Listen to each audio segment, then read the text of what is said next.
Hi, Mike. Can you look over here, please, Mike?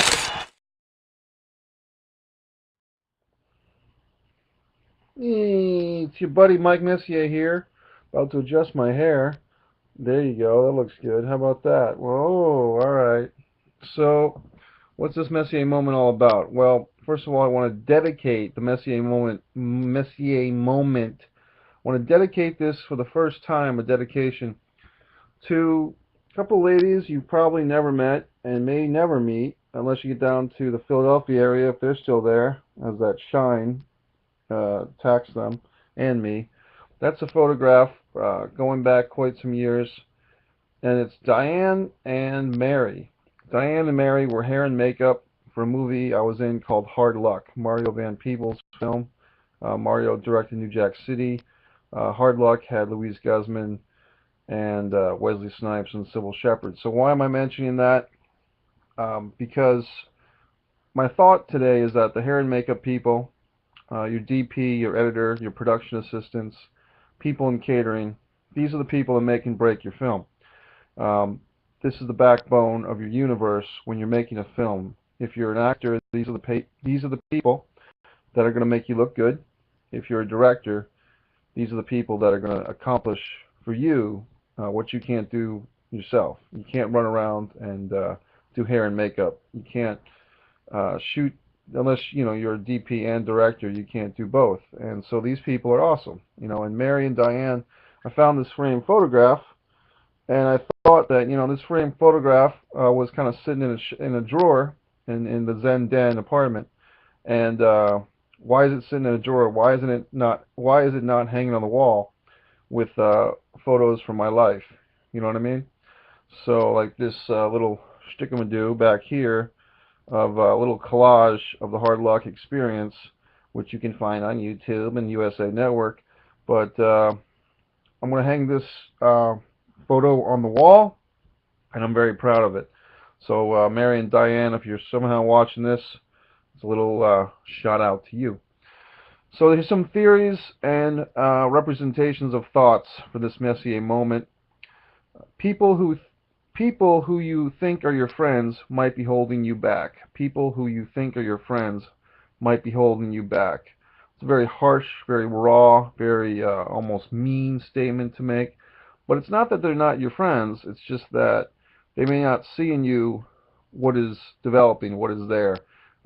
It's all psychological stuff, but they might be constricting their opinions on you and your talents due to what you were doing when you were 5 years old, when you were 13 years old, 15 years old.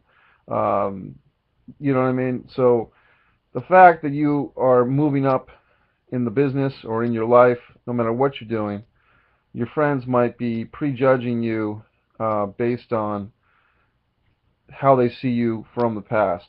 So sometimes you got to shake those shackles, burn those cobwebs, and any other metaphor you want to make. Move on from those opinions, even if it's your family. You know what I mean? So this gets into the whole shikamadoo, mother culture, all that good stuff. Get a psychology book, take a class. But the bottom line is, don't let other people's opinions hold you back. And I saw the movie Pursuit of Happiness on the BET network or the BET network today, and the movie Will Smith says that to his son in the movie, and yada yada shikamadoo. So the next thing I want to say is I want to talk about Led Zeppelin for a moment, just for the heck of it. They were not my favorite band when I was a youth, and then I caught on to the fact that they are pretty good, and all of their songs, their body of work for this band Led Zeppelin, is essentially one giant poem, and the poem is about a guy who's going through his life. He's lonely. He wants to meet a woman. He goes through some harlots and some shtickamadoo women, and then he finds the perfect girl for about a week, and then he loses her, and then he spends the rest of his life trying to find her back. And that's pretty much the movies or the song. And I just wanted to share that because that's a theory I have. Now, a film theory I have, and this is going to get a little controversial, so I'm going to take off my glasses and look you dead in the eye. The Big Daddy theory. Now, this could be controversial, so we're going to discuss it honestly and appropriately, the best I can. What I've noticed in the local scene is that, and this local scene might be a microcosm for any scene that you're in, where you might be watching the industry insiders. I'm kind of mumbling and stumbling because it's early in the morning. 7-Eleven, as a matter of fact. It just happens to be 7-Eleven in the morning. And what is the Big Daddy theory? Well, essentially, and I'm nervous even talking about this a little bit because I don't want to break branches or whatever, or burn bridges. And so the Big Daddy theory goes like this. For every independent film, there is a director. And the director is like the Big Daddy. The Big Daddy kind of manipulates and controls everybody and the situation and so forth. When I say manipulate, that's not in a bad way. The Big Daddy does his job, or her job. Now, the actors are kind of like the children. And the crew is kind of like the nephews and nieces. And everyone's running around trying to accommodate and please the Big Daddy. Now, if you work for the same Big Daddy enough, you really feel this bond and this tie and this connection to the Big Daddy, and you will defend your Big Daddy to the day you die. If someone else in the local scene or whatever shits on your Big Daddy and says, well, your Big Daddy's not a very good director, or they did this to me, or yada yada, they won't give me an audition, then you will defend your Big Daddy. Now, at the same time, you're going to bitch and whine and complain about your own Big Daddy all the time, much like a child will do about their parent or parents. So the Big Daddy theory is controversial because then it gets into a whole psychological thing. Hey, I got my daddy, I got my parent, I got, you're not my dad. Well, yeah, but the reality is that is the situation. So as the Big Daddy, male or female, if you're an independent film director, you have to care and treat your family with respect and love, a lot of love. You might have your own little thoughts, like, oh my God, these people are driving me apeshit. But the reality is you've got to love them.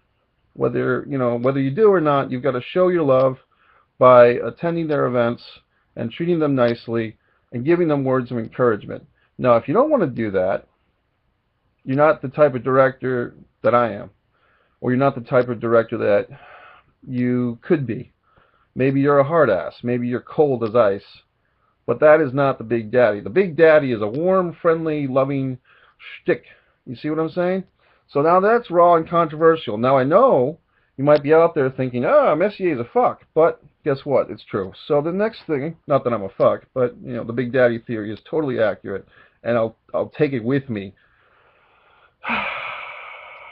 Now the next thing I'm going to wrap up with, if I do wrap up, is the gold in the backyard. What is the gold in the backyard? It's a story that I've heard, maybe you've heard it, and I'm probably going to slaughter it. It might have been oil, it might have been diamonds or jewelry, but basically there was a individual, a rich guy, or a rich woman, I'm trying to be very politically correct, who was running around the whole country looking for gold, or looking for oil, or looking for schmaltz. And then he discovered that when he was close to death, and he started to build his own plot in his backyard to die in, to be buried in, he discovered that in that plot, of which they were going to bury his soul, his body, they discovered oil, or gold, in his own backyard. So basically, the point of the story is, I am the gold. I am the oil in the backyard, of which I will be buried in. And what that means is, you could be running around, looking around, but you are your own gold. You are your own oil. You are your own